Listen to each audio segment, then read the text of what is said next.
Hey guys, Theron Asbury here with Revital Outdoors, bringing you another exciting podcast tonight. Tonight we have another winning podcast. We're going to the state of Arkansas, but we're going to change it up a little bit. Tonight we're going to interview Mr. Tim Prietor, who just won the co-angler side of the Arky Division Lake Ouachita tournament. So he had a little over 18 pounds, which is a huge bag on the co-angler side there in the state of Arkansas. So very excited to bring him in. We're going to bring him into this podcast in just a minute. Before we get started, as always, make sure you subscribe to our YouTube channel if you haven't already. That way you get notified when all of our content is dropping. Check us out, Revital Outdoors, on Facebook and Instagram. And if you've never heard of Revital Outdoors, we're a premium CBD company. We make a premium CBD product for all outdoor enthusiasts. Our products are THC-free, made right here in America, and just a really, really great product that helps all outdoor enthusiasts. So please check it out on our website, and you can purchase all of our products there as well. But without further ado, I'm very, very excited to bring in my good buddy from Arkansas, Mr. Tim Prietor. First of all, congratulations on this weekend, bud. Thank you, sir. Yeah, absolutely. I think I saw on Facebook this is your first win. It is, well, it's my first BFL win. I've won, here in Little Rock, all the river tournaments and a few other little things. I've won a bunch, but it's my first trophy. It's out of all the stuff I've won, it's the first trophy, and I was more tickled about getting that trophy than I was the check. Money spends, the trophy stays forever. That's right. Absolutely. Well, congratulations to you, Tim. I know you've been doing it a long time. You and I met a long time ago when I was a student at Henderson State. Back then, I met you through fishing the BFLs. You were fishing the Arkansas Bass Team Trails. You were fishing the just everything in the state of Arkansas. So it's really cool to see it all come together for you. You've worked your tail end off, so congratulations. But, man, let's just get right into it. Winning one, especially as a co-angler, is not easy to do. It's very not easy to do in the state of Arkansas. A lot of great anglers, a lot of great hammers that fish in the state of Arkansas. There's a lot of diverse fisheries there in Arkansas that the Arky Division BFLs go to every year. So, man, can you kind of take us through your day and what just clicked? And did you know you had it won when you came into weigh-in? So we, the boater had told me he had found some fish. We went to his area, and you could see the fish on the graph. Knew the fish were there. There's lots of gulls, lots of loons in the area diving, chasing shad. And we fished his area, and I think I caught one or so. And we looked across the lake, and I was like, man, there's probably 6, 7, 8, 9 loons diving, more than what we had where we were at. And I asked him, I said, man, you see that? And he's like, yeah, I do. And he's like, let's go. So we went over there, and it was a very, very magical spot. I couldn't, honestly, there was a reason why the fish were there. I couldn't tell you the reason why the fish were there, but we'd pull in and catch one or two, or I'd catch one or two, and we wouldn't bite. We'd make another circle around, give it 30 minutes rest, come back and catch another one. And I've caught pretty much the entire 18-pound bag off of this one stretch of bank. Okay, so you caught them pretty early then. Well, I had a limit by 9. I was culling by 10, and I caught fish all day long. I probably caught, 15 keepers somewhere in that area. Okay, what was your big fish? 501. Wow, that's a heck of a big fish in a bag like that. So definitely your kicker fish to help you get that 18 pounds. Just out of curiosity, what kind of baits were you throwing? So, man, you ask the guys here in Little Rock I fish with, Hunter Bogman and Nathan Hall, and all my guys I fish with, they know I throw that shaky head. And man, I threw that thing till I was blue in the face. I threw a trap, I threw jigs, boater threw different things. Only thing I could get bit on was the A-rig. I had a very specific retrieve that I kind of figured out early in the morning. You fish the co-angler. I fished as a boater before, so I've done boater things. I've fished BFLs as boaters. But you fish, in my opinion, you can fish in the back of that boat, and you can learn a lot by watching people. And I was watching my boater, and man, he was cranking, and it wasn't successful. And so I'd make a cast, and I was like, well, I'm gonna slow it down, do a different presentation, bump the bottom, and that's what I started doing. And every time it bumped the bottom, I'd give it a real nice jerk or a quicker reel just to kind of speed it up a little bit and let it bump again. And once I figured out that that's what they were wanting, man, it was game on. Okay. Okay. Were you throwing just out of curiosity? I know there's a lot of different ways to fish the Alabama rig, but were you throwing braid or are you a fluorocarbon guy? So normally I'm a braid guy. Uh, for whatever I say for whatever reason. So I fished a lot. I sold every bit of my stuff about 3 years ago. Said I wasn't fishing ever again. Sold fishing poles, sold all my baits, sold everything. And I got the opportunity to fish this year through a sponsor. And man, I was scrambling. I was like, dude, I don't even own a fishing pole anymore. And so I started calling buddies. Hey man, need a rod and reel? I'll get you back. I'm gonna get me some stuff. I just don't have time yet because these tournaments are coming up. Nathan Hall gave me a rod or a reel and it had fluoro, 25-pound fluoro. So this tournament it was on 25-pound Seaguar fluoro. Okay. Okay. So, well, tell us a little bit more about the day of fishing. What the weather was doing. What was the lake doing? Did you catch any stripers throughout the day? Did it just everything aligned for you? And there's really no way to describe it, or was everything kind of in your favor?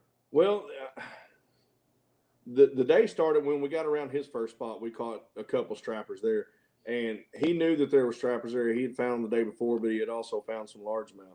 And he pulled out there and he goes, man, there's some strappers. Well, the first thing I did was fire that rig straight to the middle of them. I was like, I got to get a fish jitter out of the way. So I threw out to the middle, caught me a big strapper, and we went on. Weather started out cold on Lake Washita that morning. It wasn't horrible. It wasn't like Lake Hamilton where it was just brutal. But it got cold. But man, when that sun come out, I went into shock. The fish went into shock. Everybody went into shock. It started warming up. It felt amazing. The water where we were at on the lake was a little stained. It wasn't blown out. It was just a real good stain. And we stayed in about 20-25 foot of water most of the day, throwing up to the dirt. Right. And it was just a retrieve. I mean, you'd get, I don't know, 10, 15 cranks out of it, real slow cranks, and they'd just chomp it. Okay. Were you catching predominantly largemouth or spotted bass, or did you have a mixed bag? Did not catch a spotted bass all day. I caught every one of them were largemouth. Okay. That usually helps with the weights in tournaments on Lake Washita for sure. Yeah, So, it was. It. I was honestly shocked. I was like, "We'll get in here with all these shad," because there was so much bait, and we get into a mixed bag, but every one of them was blacks. right. So, well, I am kind of curious before we kind of wrap things up. Had they not have reacted to the A rig, and obviously Lake Washita, state of Arkansas, it's a known place to throw an A rig. It's one of those places I used to say, if you're not throwing it, you're going to get beat, and if you're throwing it, you're probably going to get beat even worse. So, Right. had they not reacted to the A rig, obviously you didn't want to put that down because that's what they were biting. What else were you prepared to throw? What else did you have confidence in? So I've got, like I said earlier, my shaky head. I throw a very specific J&H tackle shaky head hook. Uh, I throw a very specific Zoom trick worm that it's not a hidden color, but you don't see it a lot, and a lot of people here don't fish with it. I've fished with Hunter Bogman, and he's thrown his trick worm, and I've thrown my trick worm, and I've smoked his butt out of the back of the boat, and I love that worm. So I've got a ton of confidence in that, whether I'm boating or no boating. Either which way it goes, it's always on the deck. I've also my buddy Steve Bowman put me on a jig last year when we were fishing, and Steve told me, he said, "Man, if you ever get to a tough situation, they won't bite. Pick this jig up and throw it." And man, he wasn't lying. I'm not going to tell you the jig because it's a secret, but it's a very nice jig. So I had that, and of course, everybody's got a Red Crawl DT6 tied on right now. Oh, yeah. I had that there and a red trap. So, I mean, I was prepared to fish the conditions, the time of year. But my go-to bait probably would have been that shaky head. If I couldn't get them to bite to the A rig, that shaky head would probably stay in my hand all day. Okay. Okay. Cool. So, well, Tim, you're off to a great start. I know we've already fished at Lake Hamilton, and now they fish at Lake Washita. So you got to be doing pretty good in points. What's your goals throughout the rest of the year? Because Tim Prietor, Angler of the Year, co-angler for the Arky division, sounds pretty damn awesome. Man, it would. I had a goal. I wanted to make regionals. I want to go to Grand Lake in Oklahoma, and I was just reading here on the Major League Fishing website. And if I read it correctly, I do believe if you win, you're in. So, You're in. So I've already made my goal. I'd love to get another one of these trophies.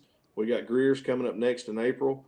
That should be a blowout fun. Everybody should catch fish up there. Yeah, that's going to be a lot of fish caught in that one. Yeah. So I plan on. I've already, thinking in my head the fish will probably be pulled up. I'm gonna have that War Eagle mouse spinnerbait tied on, and it's gonna be game on.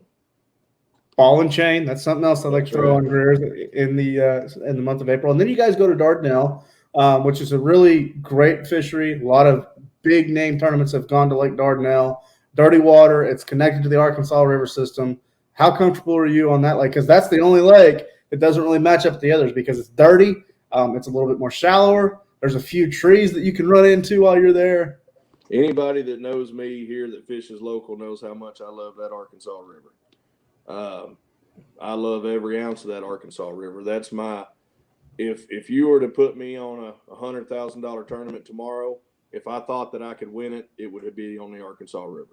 So I would go into that and go, man, I can do this. This can be my event, my tournament. So doesn't bother me. I mean, I'll have my I think it was Scott Rook once said that if you're from Arkansas and you fish a river and you don't have a black and red gets it in your boat, you're a dummy.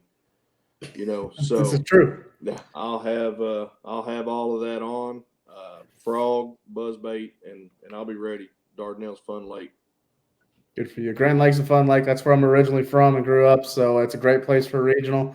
As a co-angler, well, we'll talk about that later when we're not on air. I can't give it all away, but right. Tim, it's really great for you to be on. Congratulations again on your win. Your first win with the Major League Fishing, the BFL, is always great to get that monkey off your back. Very, very hard to do. Before we let you go, anybody that you want to thank, any sponsors? I know you said you're getting a lot of sponsor support. I know you have a great family, great line of friends there in the state of Arkansas. Anybody like that you'd want to thank, we want to go ahead and give you the opportunity. Yeah, my wife, my kids, they support me. They put up with me being gone. The kids told me before I leave, they said, hey, go win. You better win. I think my 10-year-old's exact words were, you better win. And I did, and I was proud of that. Man, I couldn't do it without my buddies. Nathan Hall, he doesn't sponsor me, but he's helped me out with rods and stuff to help me. And Steve Bowman, he's always given me support. And Michael Vogelpohl at MPV Express is a trucking company out here, and he's I guess what you would call my title sponsor this year. He stepped up big time for me, and I've known him since school. He's a great guy, and I'm real happy to have him on board. Good for you. Good for you. Well, Tim, I appreciate you coming on board with Revital Outdoors this evening. I hope to hear back from you again this year because that means your 2022 tournament campaign is just getting better and better. That's right. I hope I see you again as well. For sure, for sure. So, from all of us at Revital Outdoors, you've been talking to Mr. Tim Priater, the winning co-angler from this past weekend BFL Archie Division tournament on Lake Ouachita. As always, I'm Theron Asbury. Thank you everyone who has subscribed to our YouTube channel. If you haven't done that already, make sure you take care of that, and then find us on Facebook and Instagram. As always, be safe out there. God bless.